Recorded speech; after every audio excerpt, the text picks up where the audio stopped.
ஒரு பெரிய ஒரு மருத்துவ குணமுள்ள நாம் எளிதில் கிடைக்கக்கூடிய ஒரு உணவு மீன்கள் தான். மீன்களில் இன்றைக்கு தான் நிறைய ஆய்வுகளில் ஒவ்வொரு மீனை பற்றி கருத்துக்கள் நிறையா வந்துகிட்ருக்கு. ஆனால் நம்மளுடைய சங்க இலக்கிய காலங்களில் இருந்து எடுத்துக்கிட்டாலும் சரி, சித்த மருத்துவ இலக்கியங்களில் எடுத்துக்கிட்டாலும் சரி, பல பாரம்பரிய மருத்துவ முறைகளில் சித்த மருத்துவமாக இருக்கட்டும், சீன மருத்துவமாக இருக்கட்டும், ஆயுர்வேத மருத்துவமாக இருக்கட்டும், உலகின் பல மருத்துவ முறைகள் எல்லாமே மீன்களை போற்றி இருக்கின்றன. எந்த மீன் எடுக்கணும், அதுலேயும் நிறைய கருத்து வேறுபாடுகள் இன்றைய நவீன அறிவியலோடு கொஞ்சம் முரண்படக்கூடிய விஷயங்கள்லாம் இருந்தால் கூட ஒட்டுமொத்தமாக மீன்கள் ஒரு சிறப்பான உணவுகள்ங்கிறதுல எந்த ஒரு மாற்று கருத்தும் பாரம்பரிய மருத்துவத்தில் இல்லை. அந்த அடிப்படையில் இன்றைக்கி நம்ம நிறைய நவீன உணவு அறிவியலில் படிக்கிறோம். மீன்கள், அதுவும் குறிப்பாக அந்த சல்மான் ஃபிஷ், டூனா ஃபிஷ் பற்றிலாம் உலக அரங்கில் ஏகப்பட்ட ஆராய்ச்சிகள் பண்ணியிருக்காங்க. இப்போ நம்ம எல்லாருக்குமே குழந்தைகளை ரொம்ப புத்திசாலி குழந்தைகளாக இருக்கணும், நோய் எதிர்ப்பாற்றல் இல்லை நிறைய இருந்து காய்ச்சல் சளியெல்லாம் அடிக்கடி வராத குழந்தைகளாக இருக்கணுங்கிறது தான் நிறைய பேரோட ஆசை. அந்த அடிப்படையில் எல்லாருமே என்ன நினைப்பாங்க, ஒரு மருத்துவரை பார்த்தாலும் சரி, இல்லை வீட்டில் பெரியவங்க சொல்லும்போதும் சரி, குழந்தைக்கு நல்ல புத்திசாலியாக புத்தி கூர்மையாக வர மாதிரி உணவை கொடுப்பா, அதுக்கு லேசில் சளி பிடிக்காத, எப்பவும் அடிக்கடி நோய்வாய்ப்பற்றாமல் நோய் எதிர்ப்பாற்றலை கூட்டக்கூடிய உணவுகளை கொடுங்க அப்படிங்கிற அறிவுரை தான் நிறைய வரும். அந்த ரெண்டையும் செய்யக்கூடிய ஒரு உணவு என்னன்னு பார்த்தீங்கன்னா மீன் தான். பொதுவாக நம்மளுடைய நோய் எதிர்ப்பாற்றல் நல்லா இருக்கணும் அப்படின்னா நமக்கு நிறைய புரதச்சத்துள்ள உணவுகள் கிடச்சிக்கிட்டே இருக்கணும்.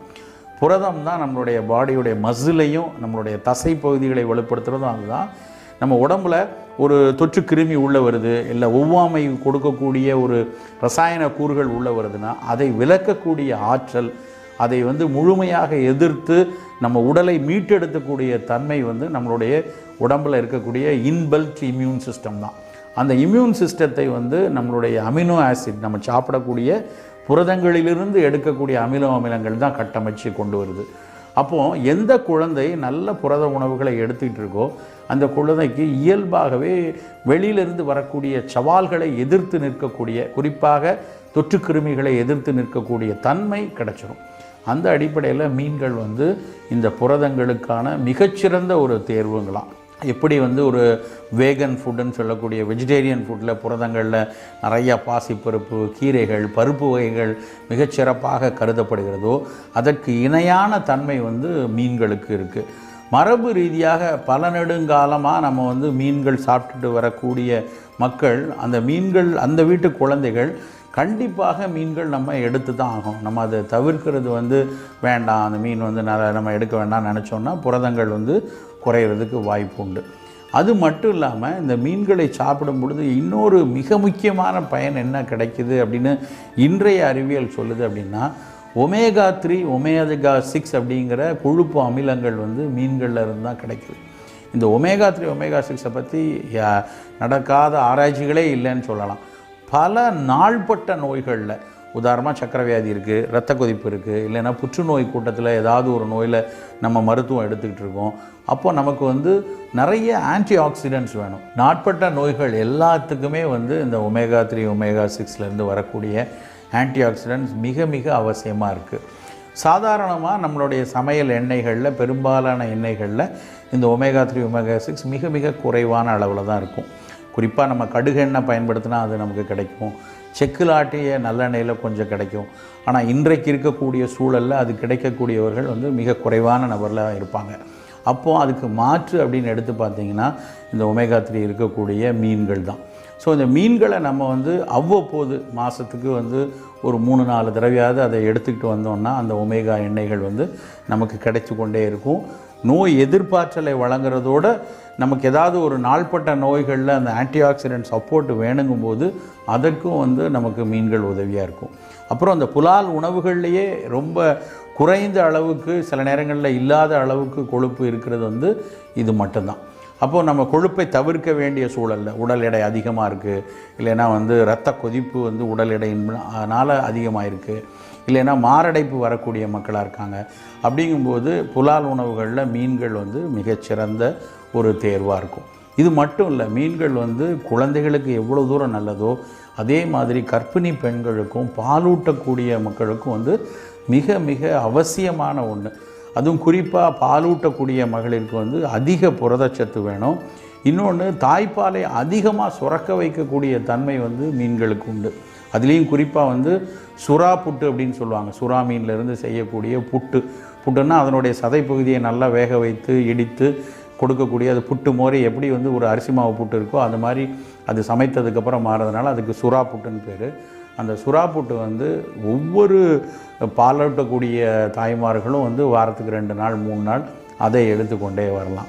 இது தவிர ஒரு விஷயம் நம்ம கவனமாக வச்சுக்க வேண்டியது என்னென்னா, இது எல்லோருக்கும் ஏற்றுக்கொள்கிறதா அப்படின்னு பார்த்தீங்கன்னா, இதனுடைய அதிகபட்ச புரதங்களும் நோய் எதிர்ப்பாற்றலை தூண்டக்கூடிய ஒரு விஷயமுமே ஒரு சில நோய்களுக்கு நல்லதில்லை. அதனால தான் பத்தியத்தில் சில இடங்களில் மீன்களை தவிர்க்க சொல்லுவாங்க. குறிப்பாக நமக்கு வந்து ஏதாவது கரப்பான் நோய் இருக்குது, நமக்கு ஏதாவது எக்ஸிமா மாதிரி, சொரியாசிஸ் மாதிரி, இல்லை அட்டோபிக் டெர்மடைட்டிஸ் அப்படிம்பாங்க, ஒத்துக்கொள்ளாதனால தோலில் படைகள் இருக்குது, கருந்திட்டுகள் இருக்குது, அரிப்பு இருக்குது, இல்லைனா அதோடு சேர்ந்து நீர் உதறதோ இல்லைனா செதிலாக உதறக்கூடிய சொரியாசிஸ் மாதிரி நோய்கள் இருக்கும் பொழுது நம்ம மீன்களை தவிர்த்திடணும். அப்புறம் சில பேருக்கு வந்து திடீர் ஒவ்வாமையை கொடுக்கக்கூடிய தன்மை இந்த மீன்களுக்கும் மீன் இனத்தை கடல் வாழ் மற்ற உயிரினங்களுக்கும் இருக்குது. அதனால் பொதுவாக ஒரு நல்ல சைனசைட்டிஸ் இருக்கிறவங்க, இல்லைன்னா திடீர்னு மேலெல்லாம் தடிப்பாக வரக்கூடிய அச்சுக்கேரியா அப்படின்னு சொல்லுவாங்க. ஒரு நேரத்தில் திடீர்னு இருப்பார், குளிச்சுட்டு வருவார், மேலெல்லாம் திட்டாக வந்து கையெல்லாம் அரிக்க ஆரம்பித்து படப்படையாக வந்துடும். ஒரு இடத்துல லேசாக தட்டுனா அந்த இடத்துல தட்டப்பட்ட இடம் சிவந்து திட்டாயிடும். அப்புறம் அதுவே ஒரு 1/2 ஹவரில் மறையக்கூடிய தன்மை இருக்கும். இது மாதிரியான ஒவ்வாமையினால் வரக்கூடிய காணாக்கடின்னு கூட வழக்கில் சொல்லுவாங்க. அப்படி சொல்லக்கூடிய அட்ரிகேரியல் ரேஷஸ் வர்றவங்களும் மீன்கள் வந்து அதிகம் எடுக்கக்கூடாது. குறிப்பாக இறால் மீன் சொல்லக்கூடிய ப்ரான்ஸ் வந்து அதிகம் எடுக்கக்கூடாது. ப்ரான்ஸு சாப்பிட்ட 20 நிமிடத்துலேயே உதடெல்லாம் வீங்கி, முகமெல்லாம் வீங்கி, மூச்சிறைப்பு வந்து சில நேரங்களில் மிக தீவிர நிலைக்கு கூட கொண்டு போய் செலுத்தக்கூடிய நிலைமைக்கு அந்த மீன்கள் அழைத்து சொல்லிடுவோம். ஸோ அதனால் ஒவ்வாமை இருக்கிறவங்க, ஆஸ்துமா நோயாளிகள், தோல் நோயாளிகள், அவங்க வந்து மீன்களை தவிர்த்தரலாம். அது இல்லாமல் மற்ற எல்லோருக்கும், குறிப்பாக குழந்தைகளுக்கும் சரி, நாள்பட்ட நோய்களுக்கு மருத்துவம் எடுத்துக்கொண்டிருப்பவங்களுக்கும் சரி, இந்த மாதிரியான பாலூட்டக்கூடிய மகளிருக்கும் சரி, மீனை விட மிகச்சிறந்த உணவு இல்லை அப்படின்னே சொல்லலாம். நிறைய இன்றைக்கி வந்து cod liver oil, shark liver ஆயில்னு சொல்லி அந்த காட் ஃபிஷ்லேருந்து அதனுடைய லிவர் ஆயிலிருந்தெல்லாம் மீன் எண்ணெய் மாத்திரைகள் உலகெங்கும் ரொம்ப பிரபலமாக இருக்குது. விட்டமின் ஏக்காகவும் நோய் எதிர்ப்பாற்றல் அதிகரிக்கிறதுக்காகவும் நிறைய விற்கிறாங்க. அதையெல்லாம் விட நம்ம அவ்வப்போது அன்றாட வாழ்க்கையில் நல்ல மீன்களை வந்து நம்ம எடுத்துக்கொள்ள ஆரம்பித்தோம் அப்படின்னா நம்மளுடைய ஆரோக்கியம் மிகச்சிறந்த அளவில் இருக்கும்.